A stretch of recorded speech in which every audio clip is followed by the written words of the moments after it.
A millionaire invited a barefoot flower girl into his limousine, intrigued by her mysterious demeanor. Hours later, her revelations about his wife left him paralyzed with shock. What happened next would shatter his entire world and change both their lives forever.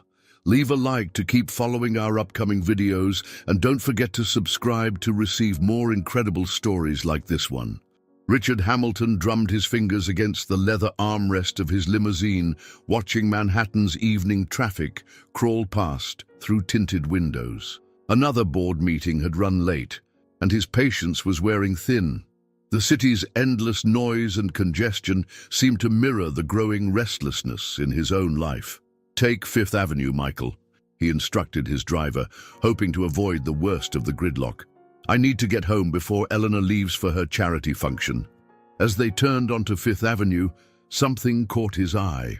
A small figure stood at the corner, barely visible in the gathering dusk. It was a girl, perhaps 12 or 13, selling wilted flowers from a plastic bucket. What struck Richard wasn't just her obvious poverty, the worn clothes, the bare feet on cold pavement, but the way she held herself. Unlike other street vendors who aggressively approached cars, she stood quietly, watching the passing traffic with unnervingly steady eyes.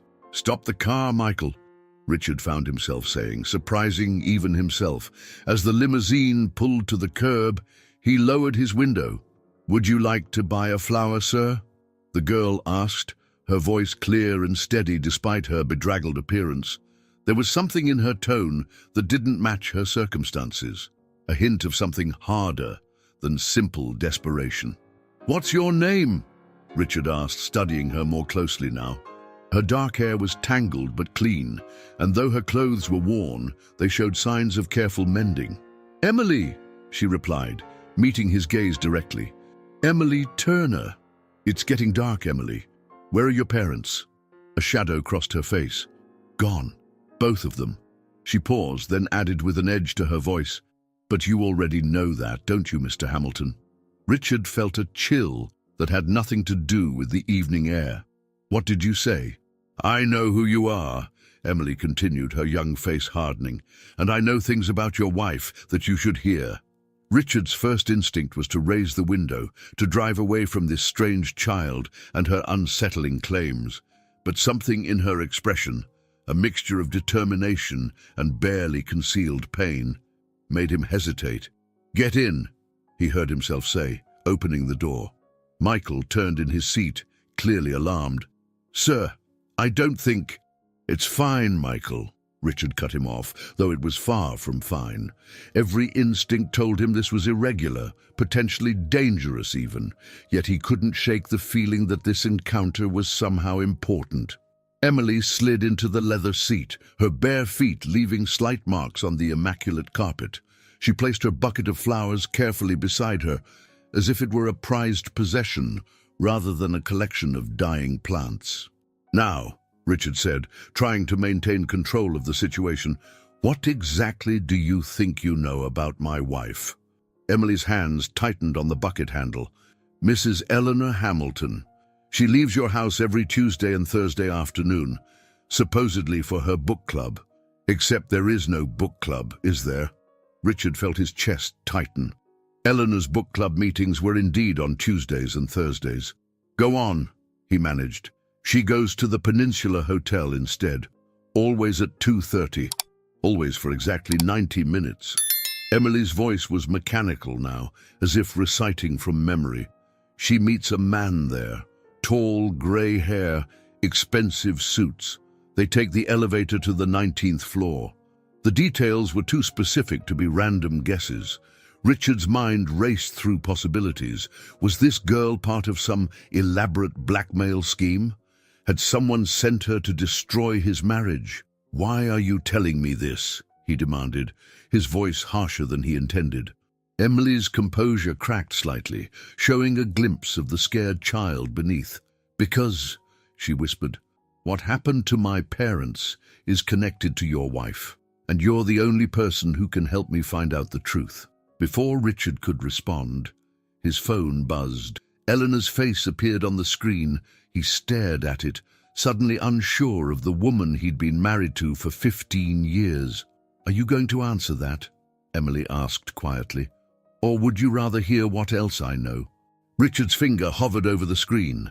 In that moment, he had to make a choice: maintain the comfortable illusion of his life, or listen to this strange child who seemed to know far too much about his wife's secrets.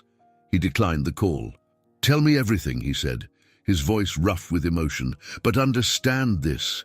If you're lying to me, if this is some kind of scam, there will be consequences." Emily nodded, her face solemn. "I understand, Mr. Hamilton, but I'm not lying. And after I tell you what I know, you'll wish I was." The limousine glided through Manhattan's darkening streets as Emily began her story. Richard sat perfectly still, his hands clasped tightly in his lap, forcing himself to listen without interruption. "My father worked for your company," Emily said, her voice steady despite the tremor in her hands. "David Turner. He was in accounting, specifically working with the charitable foundation that Mrs. Hamilton oversees." Richard's mind raced through employee records. David Turner. The name was vaguely familiar, but he couldn't place it. With over 5,000 employees, he couldn't be expected to remember everyone. 6 months ago, Emily continued, he started staying late at work. He seemed worried, distracted. I heard him arguing with my mother about something he'd found in the foundation's books, something that wasn't right. Richard leaned forward slightly. Eleanor had complete control over the Hamilton Foundation's finances. It was her pet project, the one area of the business he never interfered with. What did he find? Emily's eyes filled with tears, but she blinked them back furiously. "I don't know exactly, but the next day he went to talk to Mrs. Hamilton about it. That night, he didn't come home." Michael caught Richard's eye in the rearview mirror, his face etched with concern. Richard ignored him, focusing on Emily. "The police said it was a hit and run," she continued, her voice barely a whisper now. "They found his body near Central Park. They said he must have been walking home late, that the driver probably didn't even see him in the dark." Richard felt sick. He remembered now. There had been a memo about an employee's death, something about setting up a fund for the family. Eleanor had handled it all. "My mother didn't believe it was an accident," Emily said. "She started asking questions, looking through Dad's computer. 3 weeks later, she disappeared too." "Disappeared?" Richard's voice was sharp. "What do you mean, disappeared?" "She went to meet someone who said they had information about Dad's death. She told me to stay with our neighbor, Mrs. Chen. She never came back." Emily's composure finally cracked, a single sob escaping before she caught herself. "The police said she probably left voluntarily, that sometimes people can't handle grief, that they run away. But I know my mother, she would never leave me." Richard's phone buzzed again, another call from Eleanor. Again, he declined it. "Why didn't you come to me sooner? Why sell flowers outside for God knows how long instead of telling me this?" Emily's expression hardened. "I tried. 3 times I came to your office building. Each time, Mrs. Hamilton's assistant saw me and had security throw me out. Said I was trying to scam money from the company using my father's death." Richard closed his eyes, remembering Eleanor mentioning something about a persistent young beggar. He'd barely paid attention at the time.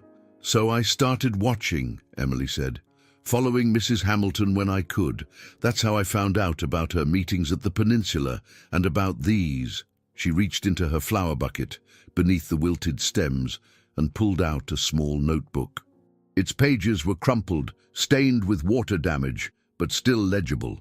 "I found this in a dumpster behind your house. Your wife's assistant threw it out, but I saw her do it." Richard took the notebook with trembling hands. He recognized Eleanor's handwriting immediately, the elegant slope of her letters, the way she crossed her T's with a slight flourish. As he read, his face grew paler. They were meeting notes, dates, and times, brief, cryptic references to transfers and coverage. And a name that appeared repeatedly, Vincent Blackwood.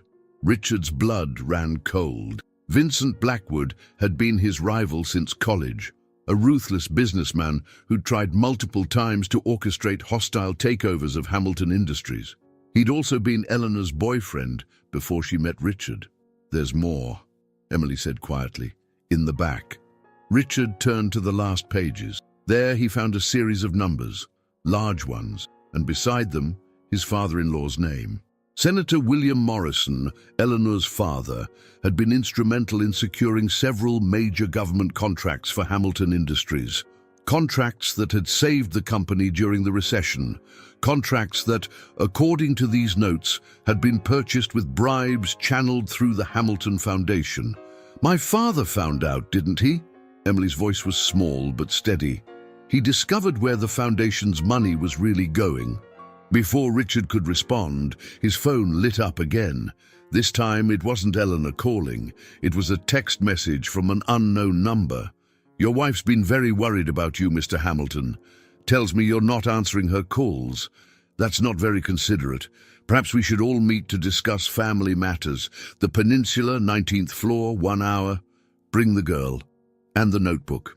It was signed simply, VB.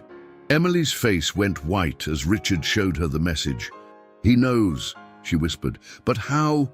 Richard's mind raced. Someone must have seen Emily get into his car, must have reported it, which meant, "Michael," he called to his driver, "take us somewhere safe. Not my house, not anywhere obvious. We need time to think." But Michael didn't respond. Richard looked up to find his driver's eyes fixed on him in the rearview mirror, full of regret. "I'm sorry, sir," Michael said quietly, "but I have to follow Mrs. Hamilton's instructions. We're already on our way to the Peninsula." Richard grabbed the door handle, but nothing happened. The child locks were engaged. He'd installed them himself years ago, a security measure that now trapped him. Emily clutched her flower bucket, her knuckles white. "Mr. Hamilton," she whispered, "I'm scared." "Don't be," he replied, trying to project a confidence he didn't feel. "I won't let anything happen to you, I promise."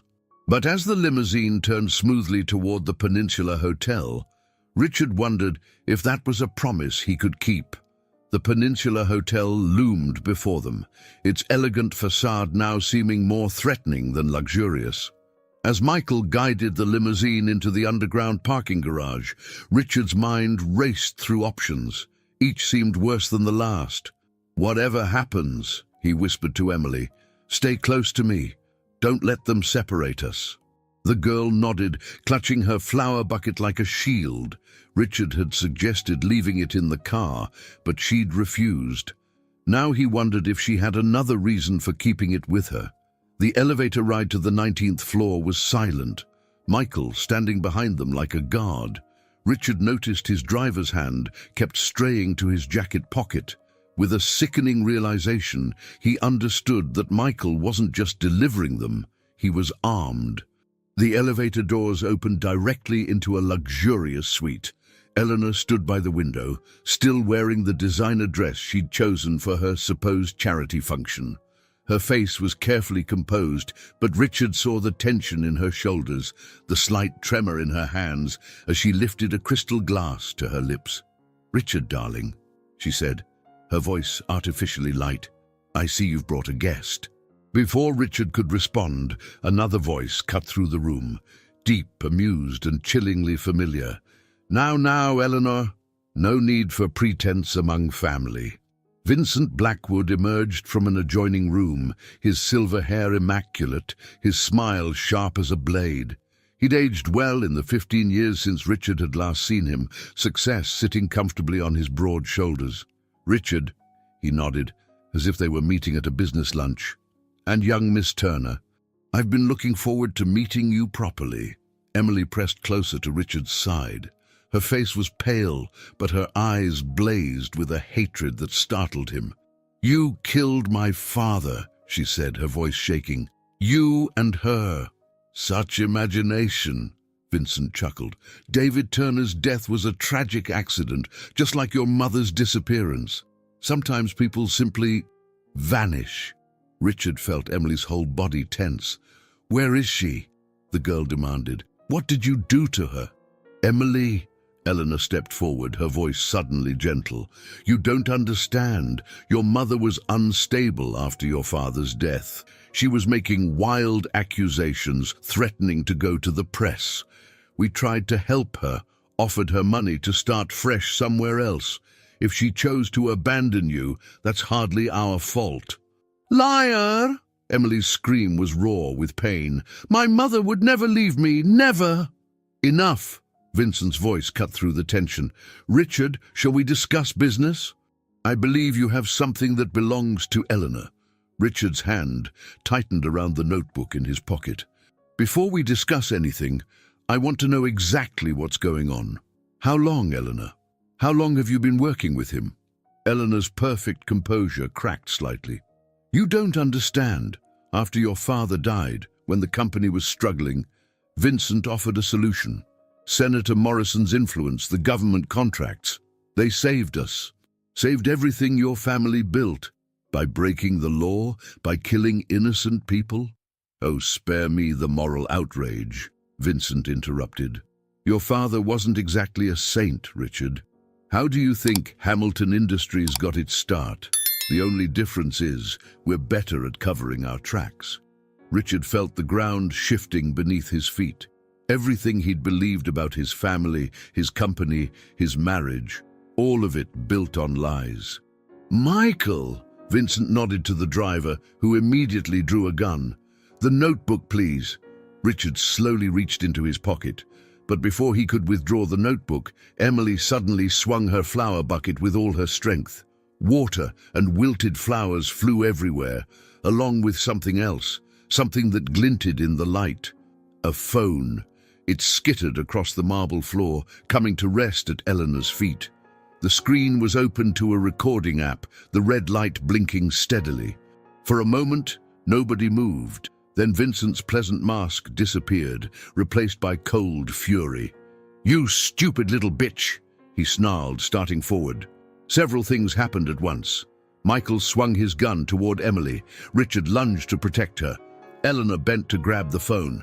And through the suite's open window came the distant wail of police sirens, growing steadily closer. Emily smiled through her tears. I wasn't just selling flowers outside your building, Mrs. Hamilton. I was counting cars, specific cars, like the ones your security team drives, the ones that followed my mother the night she disappeared. Eleanor's face went ash white. Vincent, she whispered, the garage cameras, if the police check them. Nobody's checking anything, Vincent snapped. Michael, take care of the girl. Make it look like Richard did it in a fit of rage, then had an unfortunate accident himself. Michael raised his gun, but his hand was shaking. Sir, I agreed to help Mrs. Hamilton protect the company, not to murder a child. Then you're as useless as David Turner was. Vincent drew his own weapon, but Richard was already moving. He tackled Michael, sending them both crashing into an antique sideboard. The gun went flying. Glass shattered. Emily screamed. And in the chaos, Eleanor Hamilton, perfect, polished Eleanor, made a decision that would change everything. Eleanor Hamilton had spent 15 years perfecting her image as the ideal corporate wife. Now, watching her carefully constructed world crumble around her, she did the last thing anyone expected. She grabbed Vincent's arm as he aimed at Emily. No more deaths, she said, her voice shaking but firm. I won't let you kill a child. Vincent's face contorted with rage. He backhanded Eleanor with his free hand, sending her sprawling across the marble floor. Her head struck the corner of a table, and she lay still, blood trickling from a cut above her eye. Eleanor! Richard's shout was desperate. He was still grappling with Michael, both men struggling for control. Emily, forgotten in the chaos, dove behind a heavy leather armchair. Her hands trembled as she pulled something else from the bottom of her flower bucket, a small digital camera. You really should have checked what I was carrying, she called out, her voice high with fear but determined. I've been recording everything since we walked in, and it's already uploading to the cloud. Vincent's laugh was cold. You expect me to believe that? A street urchin with cloud storage? My father taught me about computers. Emily's voice cracked on the word father. before you killed him. And Mrs. Chen, our neighbor, she works in cybersecurity. She's been helping me gather evidence for months." On the floor, Eleanor stirred, touching her head and staring at the blood on her fingers. Her perfect world was dissolving, replaced by the harsh reality of what she'd helped create. "Vincent," she whispered, "she's just a child, like Angela was." Vincent went completely still. "Don't you dare mention her name." But Eleanor struggled to her feet, swaying slightly. "Why not? Isn't that what this was all about? Your daughter? The one who died because Hamilton Industries cut corners on pharmaceutical testing?" Richard stopped fighting with Michael, staring at his wife in shock. "What are you talking about?" "Tell him, Vincent." Eleanor's voice was stronger now. "Tell him why you really wanted to destroy Hamilton Industries. Why you approached me after Richard's father died, promising to save the company if I helped you gain control." Vincent's grip on his gun tightened. "Shut up." "Angela was 12, Eleanor continued, her eyes filling with tears. "The same age as Emily. She was in the first test group for that new cancer drug, the one Hamilton Industries rushed through trials because they were desperate to beat their competitors to market." Richard felt the blood drain from his face. He remembered that disaster, one of his father's last projects before his death. The drug had seemed promising, but something had gone wrong with the trial results. Data had been altered, corners cut. By the time the truth came out, it was too late for some of the test subjects. "My daughter suffered for weeks." Vincent's voice was raw. "While your father tried to cover it up, to protect his precious company's reputation. He paid off the other families, buried the evidence, but I refused his money. I promised myself I would destroy everything he built." "So you used me," Eleanor said quietly. "Used my connections, my father's influence, made me believe I was saving my husband's company, when really I was helping you hollow it out from the inside. And you did a wonderful job," Vincent sneered. "The perfect socialite wife, running her charitable foundation, hosting fundraisers. Nobody questioned where the money really went. Nobody looked too closely at the contracts, the kickbacks, the bribes, until David Turner started asking questions." Emily's voice came from behind the chair, steady despite her tears. "You killed my father because he found out the truth, because he was going to expose you."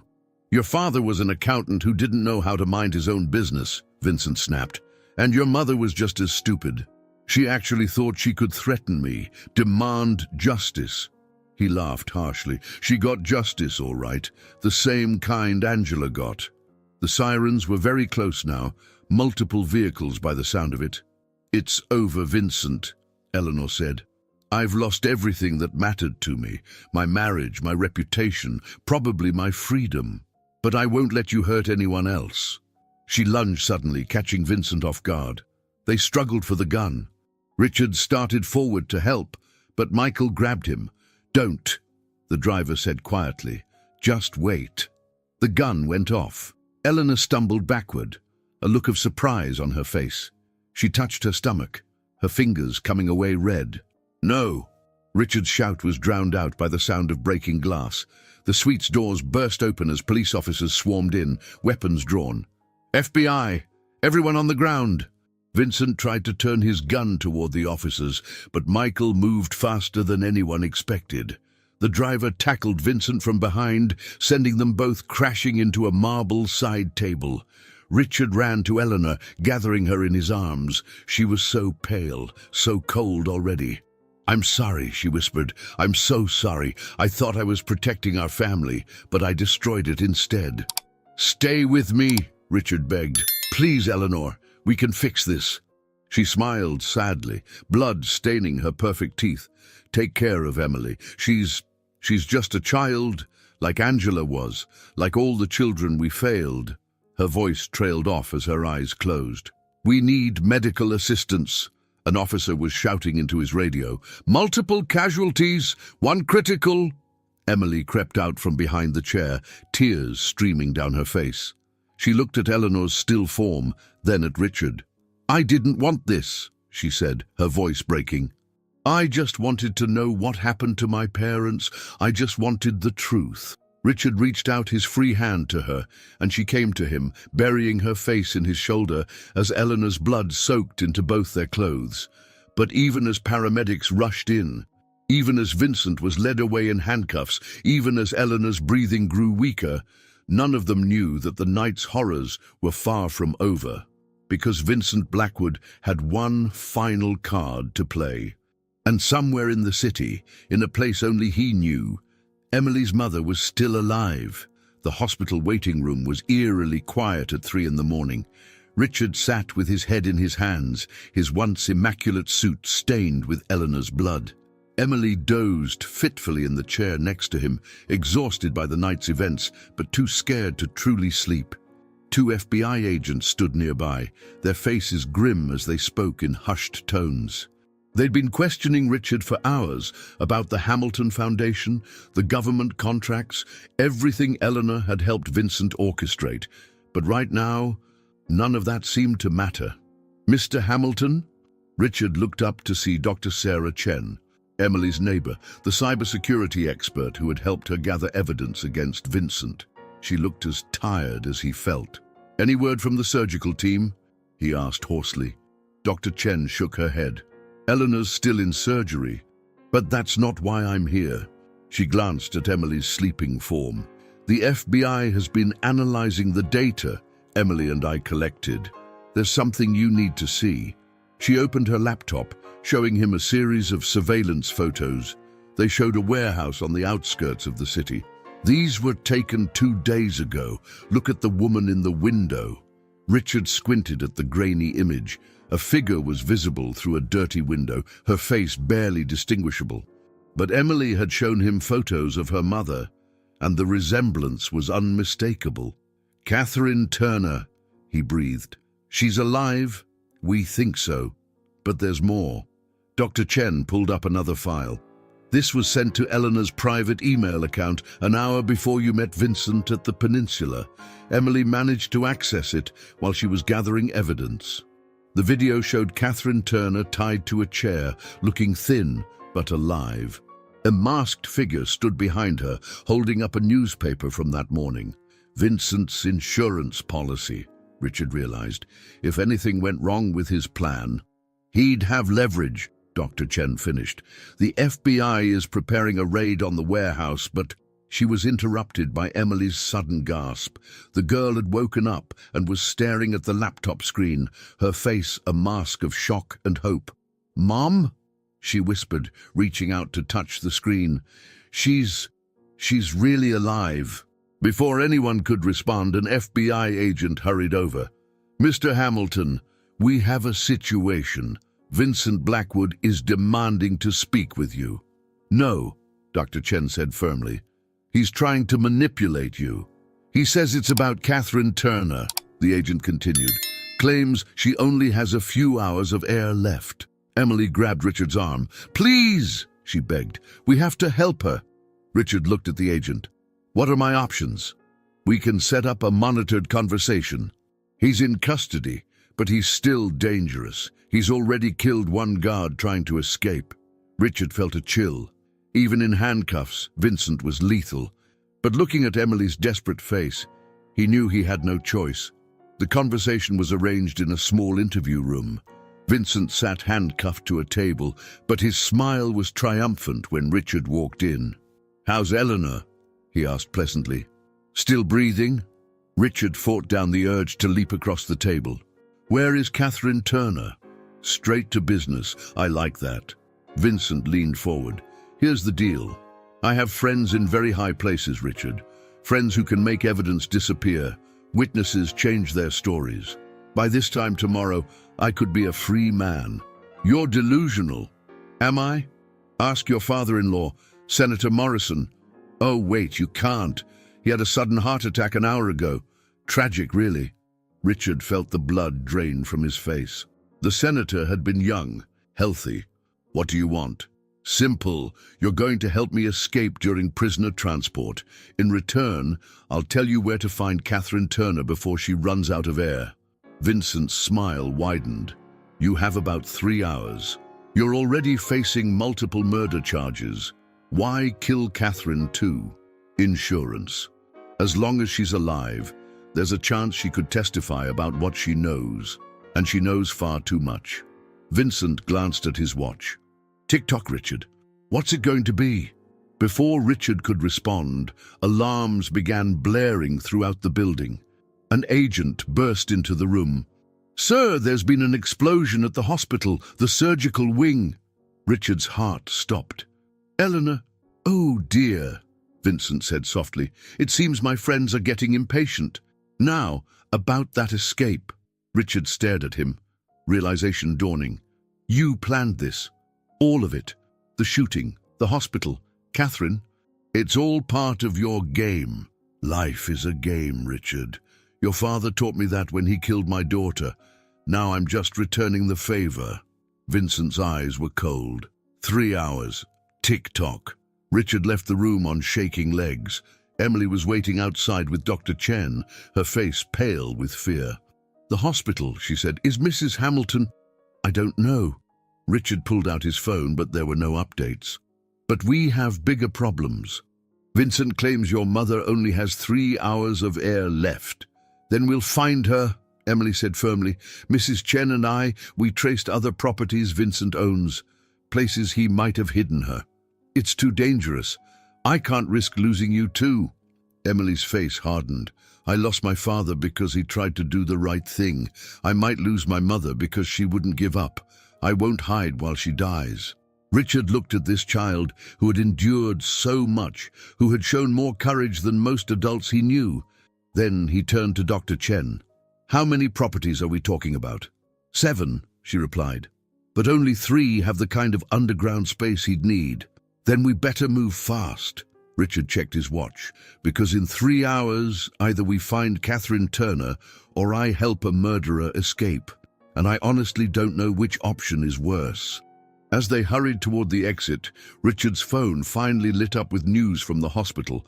The message made his blood run cold, because Eleanor Hamilton had disappeared from the operating room, and security cameras showed she hadn't been alone when she left. Rain pounded against the windshield as Richard's car sped through the dark streets of New York. Emily sat in the back with Dr. Chen, both hunched over a laptop showing building schematics. They'd already searched 2 of Vincent's properties and found nothing. Only 1 remained and time was running out. The hospital security footage, Dr. Chen said, breaking the tense silence. I've enhanced it as much as possible. She turned the laptop so Richard could see in the rearview mirror. The grainy video showed 2 men in surgical scrubs wheeling Eleanor's gurney down an empty corridor. Her body was completely covered as if she were dead, but at one point her hand moved slightly. She was alive when they took her, Emily whispered. But why? Why take her? Richard's hands tightened on the steering wheel. Because Vincent's not done playing games. Eleanor knows too much about the foundation, about Angela's death, about everything. Turn left here, Dr. Chen instructed. The last property is an old storage facility. Underground levels, heavy security. As they approached, Richard's phone buzzed. A text from an unknown number. 2 hours left. Getting nervous yet? Emily leaned forward. We have to split up. Cover more ground. Absolutely not, Richard snapped. I'm not letting you out of my sight. My mother is dying, Emily's voice cracked. We don't have time to be careful. Before Richard could respond, Dr. Chen's laptop beeped. Movement on the security cameras. Someone's inside. They parked a block away, rain soaking them as they studied the building. 2 armed guards stood at the entrance, looking professional and alert. This wasn't just a storage facility. There's a service entrance, Dr. Chen pointed to her blueprints. Less guarded. She was cut off by the sound of squealing tires. A black van swerved around the corner, stopping briefly by the main entrance. The guards opened the doors, and Richard caught a glimpse of a hospital gurney being quickly unloaded. Eleanor, he breathed. The van drove off, and the guards wheeled the gurney inside. Richard started to move, but Dr. Chen grabbed his arm. Wait, she whispered. Look. Another figure was approaching the building, Michael, Richard's driver. He showed some kind of ID to the guards who let him pass without question. He's working both sides, Richard realized, helping Vincent while pretending to help us. Or maybe, Emily said slowly, he's doing something else entirely. Inside the building, Eleanor Hamilton was regaining consciousness. The gunshot wound in her stomach throbbed, but the hospital had managed to stabilize her before Vincent's men had taken her. She kept her eyes closed, listening. "Put her in holding room 3, a gruff voice ordered, next to the other one. The other one? Eleanor's heart raced. Catherine Turner was here. The gurney stopped moving. She heard a door open, felt herself being transferred to another bed. Then footsteps walking away, a door closing, a lock turning. Only then did she open her eyes. The room was small, concrete, with a single light bulb overhead, and through a small window in the wall, she could see into the next cell. Catherine Turner sat on a metal bed, pale but alive, staring back at her with a mixture of recognition and hatred. "You," Catherine said hoarsely, "you're the reason my husband is dead." Eleanor tried to sit up, gasping at the pain. "Catherine, listen to me. We don't have much time." "Time?" Catherine laughed bitterly. "I ran out of that when your friend Vincent locked me in here. He's not my friend, not anymore." Eleanor's voice was urgent. "Your daughter, Emily, she's alive. She's been gathering evidence, trying to expose everything. And now she's in danger." Catherine's expression changed at the mention of Emily. "What do you mean in danger? Vincent's going to kill us all. Me, you, Emily, Richard, anyone who knows the truth about what really happened with the drug trials, about Angela." Before Catherine could respond, they heard footsteps approaching. Eleanor quickly lay back, closing her eyes. The door opened. "Mrs. Hamilton," Michael's voice was soft, "I know you're awake." Eleanor opened her eyes to find Richard's driver standing over her, holding something in his hand. A syringe. "Michael," she whispered, "please." "I'm sorry," he said, and he truly looked it. "But Vincent's orders were clear. You and Mrs. Turner need to disappear, permanently." Outside, Richard, Emily, and Dr. Chen had found the service entrance. No guards, but a heavy electronic lock protected the door. "I can override it," Dr. Chen said, connecting her laptop. "But it'll take time." "We don't have time," Emily said desperately. "Please, hurry!" Richard's phone buzzed again. Another message. 1 hour left. Should I start planning funerals? Suddenly, gunshots echoed from inside the building. Through the rain, they heard shouts, the sound of breaking glass. "Something's wrong," Dr. Chen said, fingers flying over her keyboard. "The security system's going crazy." Richard made a decision. "Get that door open. I'm going in through the front." "They'll kill you!" Emily grabbed his arm. "They're going to kill your mother and my wife if we don't do something." He hugged her quickly. "Stay with Dr. Chen, please." Before Emily could protest, Richard was running toward the main entrance. The guards were gone, presumably drawn inside by whatever was happening. More gunshots. The sound of fighting. Richard reached the doors just as they burst open. Michael stumbled out, bleeding from a cut on his forehead. "Sir," he gasped. "Thank God. We have to hurry." "Michael, what's happening?" The driver grabbed his arm. "Eleanor and Mrs. Turner. I was trying to get them out, but Vincent's men." Another explosion of gunfire from inside. And then, clearly audible through the rain and chaos, a woman's scream. Richard's blood ran cold because he recognized that voice. It was Emily. Emily's scream cut through the night like a knife. Richard's heart nearly stopped. He had told her to stay with Dr. Chen, to stay safe, but of course she hadn't listened, not when her mother was so close. "Sir, wait!" Michael tried to grab his arm, but Richard was already running into the building. The interior was chaos. Emergency lights flashed, casting strange shadows. 2 of Vincent's guards lay unconscious near the entrance. The sound of fighting echoed from below. Richard followed the noise, taking stairs 2 at a time. He found more guards on the lower level, all disabled. Someone had been through here systematically, professionally. Another scream, closer now, and a voice Richard recognized. "You stupid little brat! You've ruined everything!" Vincent. But he was supposed to be in custody. Unless... Richard rounded a corner and froze. The scene before him was nightmare made real. Vincent had Emily by the throat, pressing her against a wall. He was no longer wearing prison clothes, but an expensive suit. His escape had been planned all along. Eleanor lay crumpled nearby, blood seeping through her hospital gown. Catherine Turner knelt beside her, pressing desperately against the wound. And Dr. Chen stood with perfect calm, holding a gun on Vincent. But she wasn't just holding it. Her stance was professional, practiced. This was not a civilian with a weapon. "Let her go, Vincent," Dr. Chen said coolly. "It's over." Vincent laughed harshly. "Over? I don't think so. Drop the gun or I snap her neck." Emily whimpered as his grip tightened. Richard started forward, but Dr. Chen held up a hand, stopping him. "You really should have checked my background more thoroughly," she said to Vincent. "When you had your people investigating Catherine's neighbors, did you really think it was coincidence that a cybersecurity expert lived next door?" Understanding dawned on Richard's face. "You're FBI." Dr. Chen nodded slightly, never taking her eyes off Vincent. 5 years undercover, investigating corporate corruption. Catherine Turner's disappearance gave us the opening we needed. But Emily... She smiled slightly. "Emily did most of the work herself, braver than half my trained agents." "How touching," Vincent sneered. "But it changes nothing.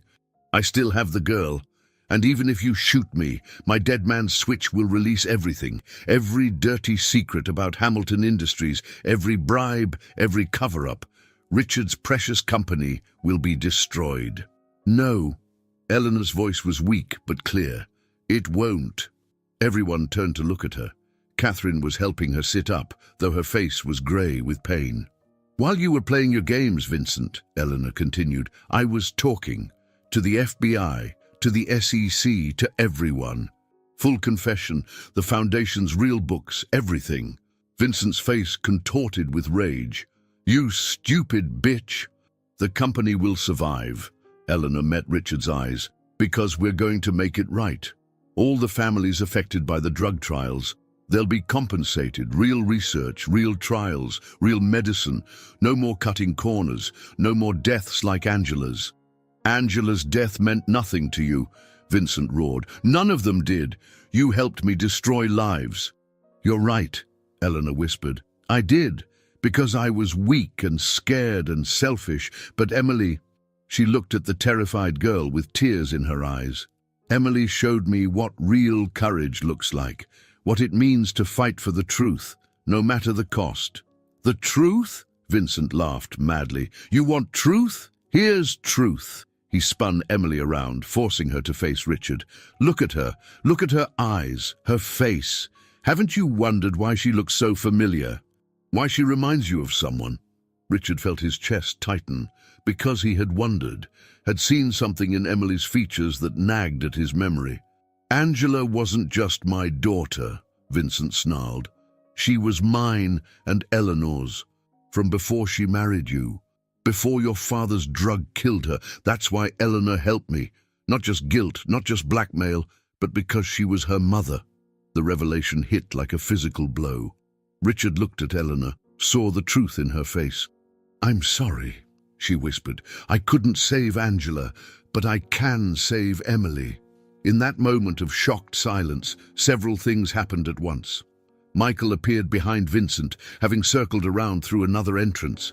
Catherine Turner surged to her feet, and Emily, showing the same courage that had brought her this far, drove her elbow back into Vincent's stomach with all her strength. Vincent's grip loosened. Dr. Chen fired. The bullet took Vincent in the shoulder, spinning him around. He staggered, reaching for his own weapon. Michael tackled him. They crashed into a wall. Vincent's gun went off. When the echo died, Vincent lay still, a spreading red stain on his chest. Michael stood over him, grim-faced. "FBI as well?" Richard asked quietly. Michael nodded. "Deep cover. assigned to protect your family after we suspected Vincent's involvement. I'm sorry I couldn't tell you." Emily ran to her mother, the two of them clutching each other desperately. Catherine was crying, touching her daughter's face as if she couldn't believe she was real. Richard went to Eleanor, taking her hand. "Why didn't you tell me? About Angela? How could I?" Eleanor's voice was fading. She had lost too much blood. "After what your father's company did, after I helped Vincent, I didn't deserve forgiveness." "Mom?" Emily's voice was small. She had come to stand beside them, still holding Catherine's hand. "Is it true? Was Angela my sister?" Eleanor looked at this brave, remarkable girl who had unknowingly fought to expose her own mother's crimes. "Yes, and she would have been so proud of you." Emily knelt beside Eleanor, tears falling. "I'm sorry too. I didn't want anyone to die. I just wanted—" "The truth," Eleanor finished. "You wanted the truth, and you were strong enough to face it." She looked at Richard. "Take care of Hamilton Industries. Make it what it should have been, what Angela deserved." Her eyes closed. "We need medical assistance." Dr. Chen was already on her radio. "Multiple injuries, one critical." Months later, Richard stood in a hospital room, watching Eleanor take her first steps since the shooting. She would never fully recover, but she was alive, and she was trying to make amends. Hamilton Industries had survived the scandal, emerging stronger. Every victim of the failed drug trials had been compensated. New research protocols were in place. Real change was happening. Catherine Turner had been reinstated at the company, heading a new compliance department. She and Emily lived in a small house near Richard's, close enough for Emily to visit Eleanor regularly, because Emily, despite everything, had found it in her heart to forgive, to understand that people could make terrible mistakes, could lose their way, but could also find redemption. "Ready to go home?" Richard asked, as Eleanor finished her therapy session. She smiled tiredly. "Emily's coming for dinner, isn't she? And Catherine. Michael, too, though I suppose we should call him Agent Cooper now." Eleanor nodded. She would live with her guilt forever, but she had been given a second chance. A chance to be the mother she should have been, to help build the company that Angela would have been proud of.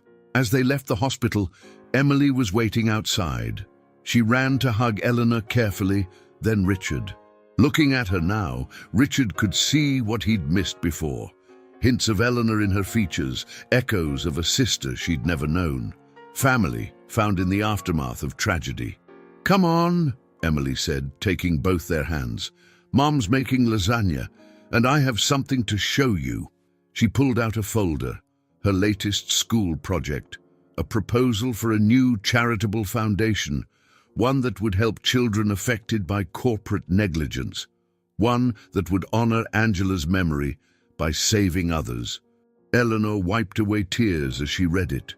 "It's perfect," she whispered, and it was. Not perfect like her old life had seemed, all surface and secrets, but perfect in its honesty, its hope, its determination to build something good from something broken. They walked to the car together, this unlikely family forged in tragedy and truth. Above them, the New York sky was clearing after rain, patches of blue breaking through gray clouds, like hope after darkness, like healing after pain, like love after loss.